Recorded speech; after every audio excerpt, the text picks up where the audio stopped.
மாண்புமிகு மக்களே வணக்கம். பிரபல யூடியூபர் மெய்ஞான செந்தில்குமார் அப்படின்னு சொல்லிட்டு இருக்காருல்ல, யாரு தெரியுங்களா? ரொம்ப பெருமையா இருக்கு அப்படின்னு சொல்லிட்டு கத்துவாரு. அவரை வந்துட்டு இப்போ வனத்துறையினர் வந்துட்டு கைது பண்ணியிருக்காங்க. அதை பற்றி தான் இப்போ பார்க்க போகிறோம். வாங்க வீடியோக்குள்ளே போகலாம்.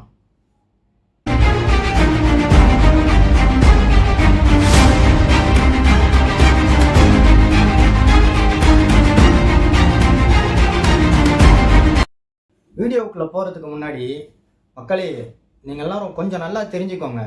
நீங்கள் யார் யாரையெல்லாம் பிரபலமாக்குறீங்க அப்படின்னு சொல்லிட்டு சம்மந்தமே இல்லாத ஆட்களை எல்லாம் பிரபலமாக்குறீங்க. ஏதாவது ஒரு காமெடி பண்ணிட்டு இருக்காங்க. ஒருத்தர் இருக்கார், இந்த செத்த பையிலே நாரப்பையிலே பேதியில் போவான் அப்படின்னு சொல்லிட்டு அது அந்த வட்டார வழக்கத்தில் பேசக்கூடியது. அங்கே இருக்கிற எல்லாருமே அப்படி தான் பேசுவாங்க. இந்த 3 டைலாக்காக ஒருத்தரை பிரபலமாக்கிட்டீங்க. இன்னொருத்தர் இருக்கார் காத்து கருப்புன்னு சொல்லிட்டு, யாரையுமே பேர் சொல்ல விரும்பல. எதுக்கு தேவையில்லாமல் நானும் அவங்களை பிரபலம்னு சொல்லிட்டு சொல்லணும் அப்படின்ற மாதிரி நான் அப்படி சொல்ல விரும்பலை. காத்து கருப்புன்னு சொல்லிட்டு ஒருத்தர் இருக்கார், அவரையும் பிரபலமாக்கி விட்டீங்க. அவர் ஏதோ ஒன்று கெட்ட வார்த்தையில் பேசிகிட்டு இருக்காரு. இப்போ தேவையில்லாமல் அவருக்குன்னு சொல்லிட்டு ஒரு குரூப்பு, ஒரு ஸ்கர்ட் ஒன்று பண்ணிக்கிட்டு அதை விட்டுட்டீங்க. அப்படின்னா திருச்சியில் வந்துட்டு பார்த்தீங்கன்னா, நீங்கள் அந்த ஃபஸ்ட்டு சொன்னேன் இல்லைங்களா, அவரை வந்துட்டு தப்பாக பேசியே வந்துட்டு ஒருத்தங்க பிரபலம் ஆகிட்டாங்க. அதுக்கப்புறம் கள்ளச்சின்னு சொல்லிட்டு ஒருத்தங்க, அவங்கள பிரபலம் ஆக்கி விட்டீங்க. சேலத்தில் அழுதே வந்துட்டு ஒருத்தர் ஃபேமஸ் ஆகிட்டாரு. நீங்களாம் நினச்சிட்டு இருக்கீங்க இவங்கெல்லாம் காமெடி பண்ணி பிரபலமாகறாங்க அப்படின்னு சொல்லிட்டு. உண்மையாலுமே காமெடியாக நடிக்கிற புத்திசாலிகள் இவங்க எல்லாருமே. வேணும்னா நல்லா புரிஞ்சுக்கோங்க. அதை பார்த்து லைக் போட்டு அவங்களுக்காக வந்துட்டு நம்ம வந்துட்டு கமெண்ட்டை கொடுத்துக்கிட்டு தலைவரேன்ட்டுலாம் அவரை கூப்பிடணுன்ற அவசியம் கிடையாது. அப்படியெல்லாம் கூப்பிட்ற நம்ம தான் வந்துட்டு முட்டாள்தனமாக இருக்கிறோம். நல்லா தெரிஞ்சுக்கோங்க.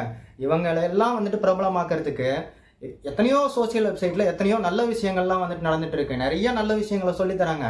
நிறைய நல்ல விஷயங்களை வந்துட்டு உங்களுக்கு படிக்கிறதுக்காக கொடுக்குறாங்க சோசியல் வெப்சைட்டில். என்னுடைய இன்ஸ்டாகிராம் பேஜ்லேயே பார்த்தோம் அப்படின்னாக்கா எவ்வளோ படிக்கிறதுக்கு இருக்குது. அவ்வளோ வந்துட்டு திரும்ப படிச்சுட்டு இருக்கோம். நல்ல விஷயங்கள் பார்த்துட்டு இருக்கோம். ஸோ மக்களே, கொஞ்சம் வந்துட்டு தெளிவாகிக்கோங்க.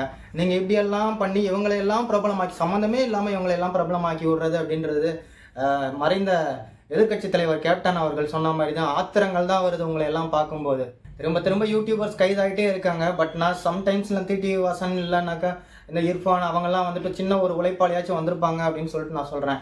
இந்த மாதிரி காமெடியன்ஸ்க்கெல்லாம் வந்துட்டு மேக்ஸிமம் சப்போர்ட் பண்ணாதீங்க. அவங்க ரொம்ப புத்திசாலி. சரி, இப்போ வந்துட்டு இவருடைய கேஸ்குள்ளே போகலாம். இந்த மெய்ஞான செந்தில்குமார் அப்படின்றவர், அவருக்கு வயசு வந்து 28 வயசு ஆகுது.